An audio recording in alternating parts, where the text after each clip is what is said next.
Fraseologia musical. Nessa parte dos vídeos, a gente vai começar a construir gradativamente a música a partir dos menores constituintes para a gente entender a forma arborescente pela qual a gente combina pequenos blocos e vai criando ideias maiores, né? Formas e peças maiores. A gente vai começar com a primeira peça do quebra-cabeça, que são os motivos, que são bem pequenos. A gente vai falar nesse momento, a gente vai falar mais dos motivos como entidades rítmicas, embora eles podem ser intervalos, outras coisas, mas nesse momento a gente vai focar na questão rítmica deles, por hora. Então, primeiro, antes da gente falar do motivo, a gente tem que entender o tempo. A música, ela trabalha com o tempo constantemente. E um compasso, a gente tem um compasso de 2/4. A gente tem um tempo forte e um tempo fraco. Um é forte e o 2 é fraco. Isso é fundamental porque a gente tem que entender isso porque a música, a gente está trabalhando com isso o tempo todo, pelo menos nessa música tonal, nessa música que tem ritmo, né, que trabalha com essa pulsação, não a música contemporânea. Então, a gente vai definir o motivo como um pequeno perfil rítmico contido dentro de uma unidade de tempo. Se a gente estava num 2/4, a gente tem uma semínima como uma unidade de tempo. Então, um perfil rítmico dentro, que engloba, que está dentro dessa semínima, seria um motivo nesse contexto. Então, aqui a gente tem né, esse dó escrito aí, no primeiro tempo desse compasso. Agora, um motivo composto é quando a gente combina mais de um motivo. Então, para combinar mais de um motivo, a gente vai trabalhar com mais de uma unidade de tempo, só que nesse primeiro passo da combinação, a gente ainda tá envolvendo apenas um tempo forte. Então, a gente tem aqui, por exemplo, esse motivo que a gente já tinha escrito, né, num 2/4, você tem né, seria esse o motivo. Tem apenas um primeiro forte, um tempo forte, isso seria o motivo. Quando a gente pega, talvez, agora dois motivos, a gente tem um 2/4, a gente tem dois objetos rítmicos e a gente tem... são dois gestos rítmicos, cada um dentro de uma unidade de tempo. A gente tem aí um motivo composto. Eles se unem e criam uma estrutura maior. Seria essa próxima parte. A gente tem aqui um outro exemplo de um outro motivo composto, também envolvendo apenas um tempo forte, que é... Vale pensar que uma semínima é um motivo, né? Ela não deixa de ser um motivo, embora ritmicamente ela é simples, é um motivo simples que envolve o tocar uma nota longa durante uma unidade de tempo completa. Então, uma semínima também é um motivo e também pode ser usado como tal. Então agora a gente pegou esse motivo, a gente criou um motivo composto, a gente começou a juntar motivos. O próximo passo é a gente criar uma ideia musical. A ideia musical é uma combinação de motivos envolvendo o movimento de um primeiro tempo forte para um segundo tempo forte. Isso é a principal diferença, o principal pensamento que a gente tem que ter. A gente vai estar conduzindo o gesto musical de um tempo para o outro, né? Então, se a gente tem dois compassos, a gente tem uma ideia que conduz do primeiro tempo, do primeiro compasso, a algo que termina, ou que se realiza, né? Que chega a um ponto importante no primeiro tempo do segundo compasso. Então, essa ideia musical, nesse contexto com o qual a gente está trabalhando aqui, ela sempre vai envolver pelo menos dois tempos fortes. E a gente movimenta de um para o outro. Então, a gente tem dois compassos 2/4, né? Cada um vai ter um tempo forte e um tempo fraco.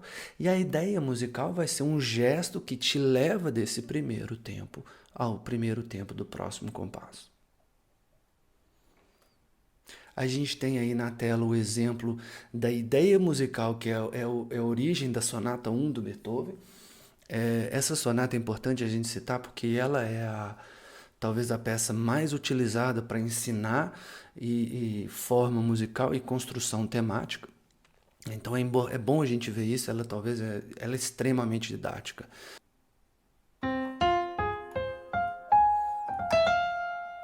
Esse que é o gesto, essa que é a ideia inteira.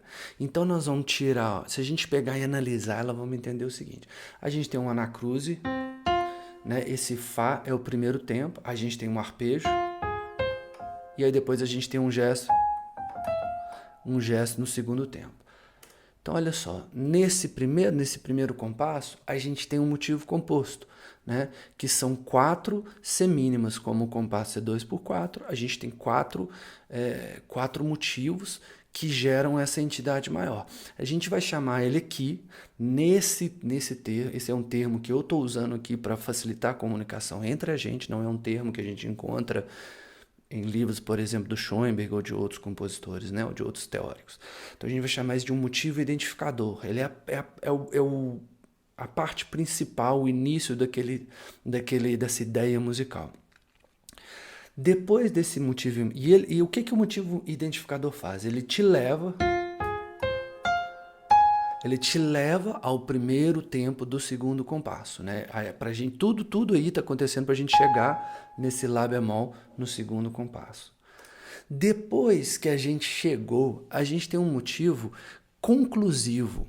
Então a gente olha aqui, ó, quando a gente chega nesse Lá, esse gesto ele tem todo o caráter, ele tem toda a sensação de uma descida após a gente chegar a um ponto que a gente queria chegar. Então a gente tem. Né? Então essa segunda parte ela conclui a ideia.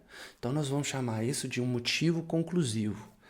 E finalmente, aquele dó no início, aquele anacrusis, nós vamos chamar de um motivo introdutório, que não é o que o anacruse é. Ele introduz o motivo identificador que te leva ao motivo conclusivo. E aí a gente tem. Aí a gente tem a ideia completa. Então aquilo ali seria, a gente tem aí talvez um esqueleto bem claro de o que é uma ideia musical. A gente vai fazer um exercício agora de construir uma ideia musical juntos. Então a gente tem duas harmonias, a gente tem um Dó-Sol, né? O Dó vai ser o primeiro compasso, o Sol o segundo compasso. A gente tem uma nota na harmonia do Dó, que é esse Mi, e a gente vai descer esse Mi para o Ré, no Sol aqui, ó.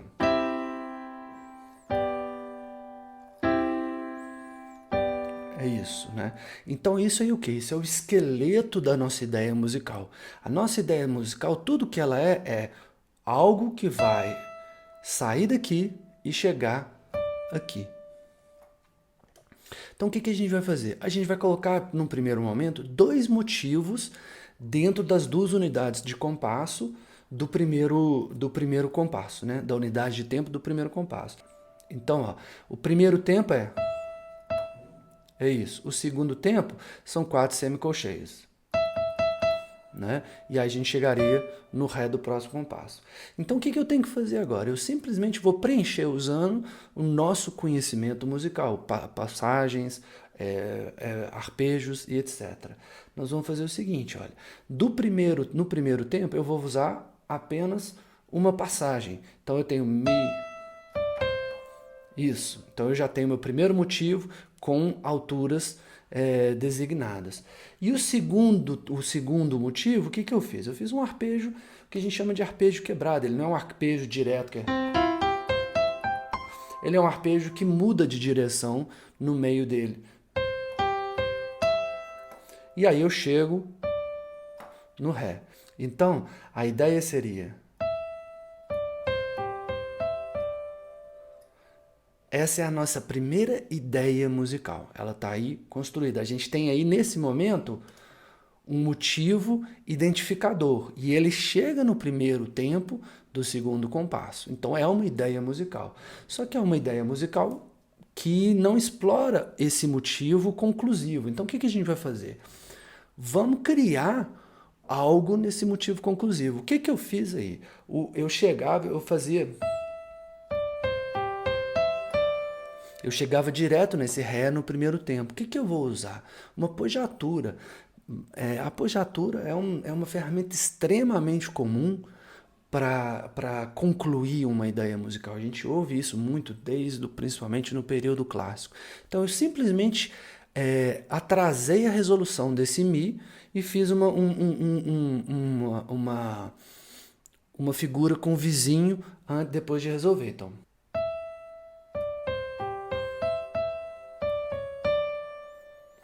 Então você vê que a ideia já ficou um pouco mais complexa.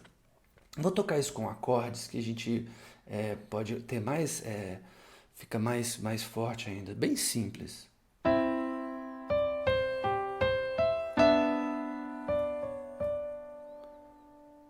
Percebe que a coisa já fica um pouquinho mais construída ainda quando a gente põe harmonia. A apogiatura significa mais, né? Então agora, a título mais de exemplo, eu vou colocar o motivo introdutório, que seria um anacruzes. Eu só vou fazer um gesto com o vizinho para chegar naquele Mi do primeiro tempo. Então agora eu tenho uma ideia musical completa.